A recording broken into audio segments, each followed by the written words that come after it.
आज सर्व सनातन पर आपको एक ऐसी सच्चाई से रूबरू करवाने जा रहे हैं जिसे सुनकर आप चौंक जाएंगे। जी हाँ, ये सच्चाई है अमरनाथ यात्रा के बारे में। अमरनाथ यात्रा को लेकर हिंदुओं से छिपाए गए सच के बारे में, सालों से फैलाए जा रहे झूठ के बारे में। क्या है ये झूठ, आइए जानते हैं। नमस्कार, स्वागत है आपका हमारे चैनल पर। अमरनाथ यात्रा से करोड़ों हिंदुओं की आस्था जुड़ी हुई है। हर साल लाखों की संख्या में श्रद्धालु पवित्र अमरनाथ गुफा की यात्रा करते हैं। तमाम जटिलताओं को पार करते हुए बाबा बर्फानी का दर्शन करते हैं। इस साल भी अभी तक 4 लाख से अधिक तीर्थयात्री बाबा बर्फानी का दर्शन कर चुके हैं। अब आपको इस पवित्र यात्रा के बारे में एक ऐसी सच्चाई बताने जा रहे हैं जिसके बारे में कम ही लोग जानते हैं। अमरनाथ यात्रा की खोज को लेकर एक झूठ फैलाया गया है। कहा जाता रहा है कि अमरनाथ गुफा की खोज एक मुस्लिम गरेड़िए ने की थी जिसका नाम बूटा मलिक था। उसने साल 1850 में अमरनाथ की खोज की थी। लेकिन इतिहास के पन्नों को अगर आप पलटेंगे तो अमरनाथ यात्रा की खोज को लेकर ये कहानी आपको झूठ लगेगी।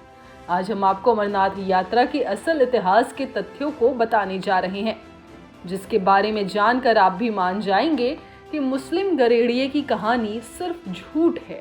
अमरनाथ यात्रा और भगवान शिव के हिमलिंग के साक्ष्य। 5वीं शताब्दी में लिखे गए लिंग पुराण, 12वीं शताब्दी में कश्मीर पर लिखे गए ग्रंथ राजतरंगिणी, 16वीं शताब्दी में अकबर के शासन पर लिखी गई आईने अकबरी, 17वीं शताब्दी में औरंगजेब के फ्रेंच डॉक्टर फ्रैंकोइस बेर्नर की किताब, 1842 में ब्रिटिश यात्री जीटी वेगने की किताब। इन किताबों में अमरनाथ यात्रा से लेकर भगवान शिव के हिमलिंग का विस्तृत वर्णन किया गया है। 5वीं शताब्दी में जो लिंग पुराण लिखा गया था उसके 12वें अध्याय के 487 नंबर पेज पर 151वां श्लोक अमरनाथ यात्रा के साक्ष्य को प्रदान करता है। मध्यमेश्वर मित्युक्तम त्रिषु लोकेषु विश्रुतम अमरेश्वरम च वरदम दैवेय पूर्वम प्रतिष्ठितम। श्लोक में अमरेश्वरम का अर्थ है अमरनाथ में विराजमान बाबा बर्फानी, जिन्हें अमरेश्वर के नाम से जाना जाता है। 12वीं शताब्दी में कश्मीर के प्राचीन इतिहासकार कल्हड़ ने राजतरंगिणी ग्रंथ में लिखा था, जिसके 280 पेज पर 267वां श्लोक है।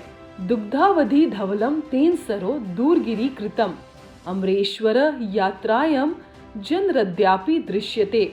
गौर कीजिएगा, ये श्लोक 12वीं शताब्दी में ही लिख दिया गया है। अब बात करते हैं 1850 की खोज की, जो कितना बड़ा झूठ है। आईने अकबरी की बात करें तो इसके दूसरे खंड में पेज नंबर 360 पर कहा गया है कि एक गुफा में बर्फ की आकृति है जिसे अमरनाथ कहा जाता है। 17वीं शताब्दी में औरंगजेब के शासन काल में फ्रेंच डॉक्टर फ्रैंकोइस बेर्नर ने Travels in the Mughal Empire नाम से किताब लिखी थी। इसके 418 पेज पर अमरनाथ यात्रा और भगवान शिव के हिमलिंग और हिंदू मान्यताओं का स्पष्ट जिक्र है।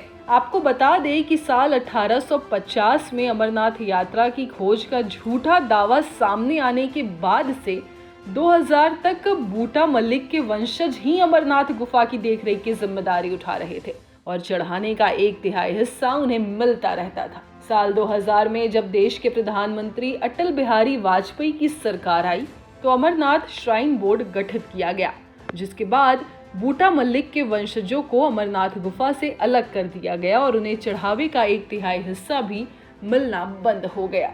ये थी पूरी कहानी अमरनाथ के बारे में फैलाए गए झूठ के बारे में। इस पर आपकी क्या राय है, कमेंट कर जरूर बताइएगा।